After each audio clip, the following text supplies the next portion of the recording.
I'm Bob Hallmark in Hawkins today. I'm at Hawkins ISD, and we're not just talking about bees here. Now, you all remember it was a number of years ago that the beekeeping group here at the Hawkins High School actually made it on Good Morning America. They went nationwide with it. But since then, they have become an enormous success story. The Ag Department and FFA have become huge here in Hawkins ISD, a school that doesn't have a huge enrollment, but has a huge percentage of all of its enrollment in FFA and Ag. And that's the success part here, and part of that success has to go on the shoulders of this man right here, Matt Byrd, the Ag teacher. First of all, let's talk a little bit about this. I'm guessing your honey business has become very lucrative at this point. It's been good. It's been busy. You know, we never thought when we got into that several years ago that we'd be where we are today, and we're standing in a brand new facility, a honey processing lab, and you know, it's just crazy to me how it began. And it came from a phone call with Ozarka Bottled Water Company, which is just north of town, and had an issue with some bees, and reached out to us for some help. We got a game plan together, and we were helping a local company. Little did we know what it would turn into, and now it's a really large program here, not only in Hawkins, but in the state of Texas. It's now been an approved course through the TEA in Austin. So this year, any school district in the state of Texas can teach beekeeping and honey processing and receive funding for it. So it really kind of lit a fire under it. It's taken off. We're proud, I guess, to kind of be the pioneer of that program, and excited for what it's done for our kids and our school district. Our community, our administration has been fully supportive of us, and so it's been fun to watch it grow, not only here but at other schools. It's important. And that's the other thing. It's not just Hawkins. I understand schools have actually come or made inquiries into Hawkins ISD on how they can do this too. So now you've not only become successful at that, you've become teachers as well. We have. We actually taught a workshop to ag teachers this summer at our state conference, and that was exciting to see the number of teachers that are interested in starting a program. And the first question is how do we get started? Where do we go? And so we've kind of got some things in place that we've been doing for several years now, so we can help guide them and get them the resources that they need to get a program going.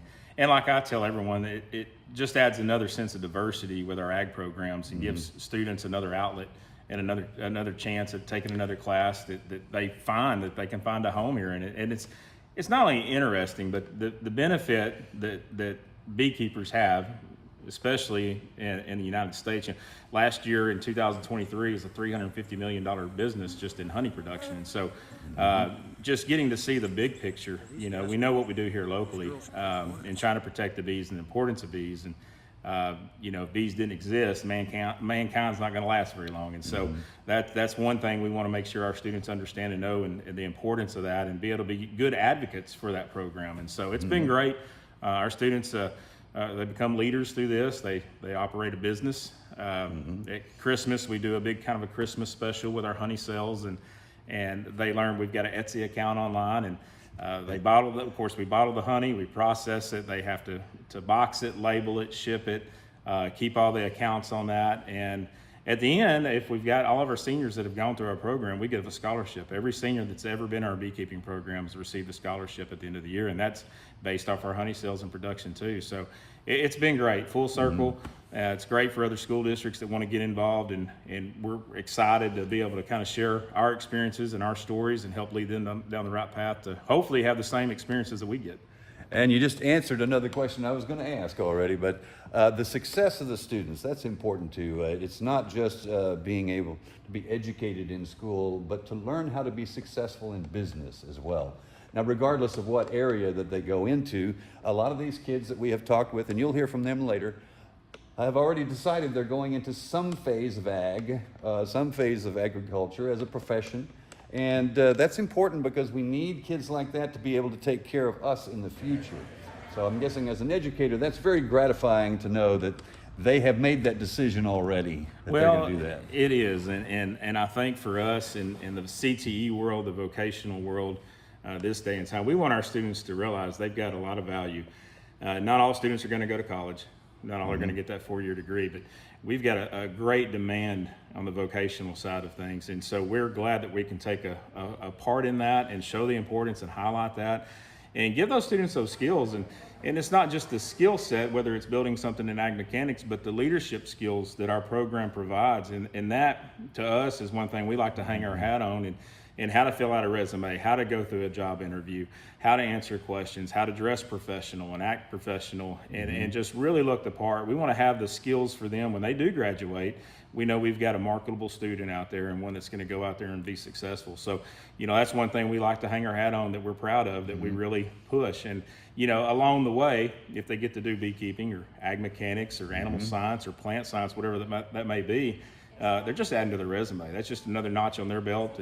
And we're proud to be able to see our students, especially here at Hawkins, and keep up with them and know what they're doing. They're doing great things. And a lot of that comes from our community too. We've got one of the greatest communities around, and when it comes to support, our administration is second to none, I'll tell you that.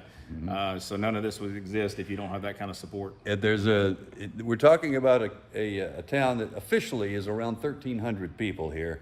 Not a huge enrollment at the school, but as near as we can figure right now, about 70% of the enrollment is involved in ag in some way. We do. We got a lot of our school population in our program, and we've added another teacher because of that. And so our growth is good. We're in this brand new building, brand new facility, and we knew when that time came that it was going to bring in new families, and which it has. We've got a lot of new students this year. A lot of new families that are getting involved. We're looking at over 200, almost 270 students in our program this year. So each year we just kind of keep moving up. And I think it's because we do offer something for everyone. I think every student that walks through that door, they can find a fit, whether it's through ag mechanics or beekeeping or plant science or animal science. They've got an opportunity to find something that's going to be relevant to them and something that's important, and then we run with it. And so I think that's one reason. We've got great teachers here at Hawkins, and that's the other key. You've got to have great teachers that are going to push these kids and get the best out of them, and that's what we're here for. All right, and so the future looks very bright as far as ag and FFA here in Hawkins, Texas, and Hawkins ISD. As you can see right over Matt's shoulder right here, this is one of our centrifugal force separators right here, and this is new as well. This is a whole. How many cells did you say this holds? This will hold 80 frames. So 80 frames. When we're extracting honey, we can put 80 frames in there at one time. All right, and he's doing a lot of that right now. As a matter of fact, I guess you guys are getting ready to take a look to see what you can harvest. We are. We're getting ready for another harvest this fall, and bees are doing great. Weather finally kind of got normal, and so we're excited to see what we're fixing to produce. We've got hives here on campus at school.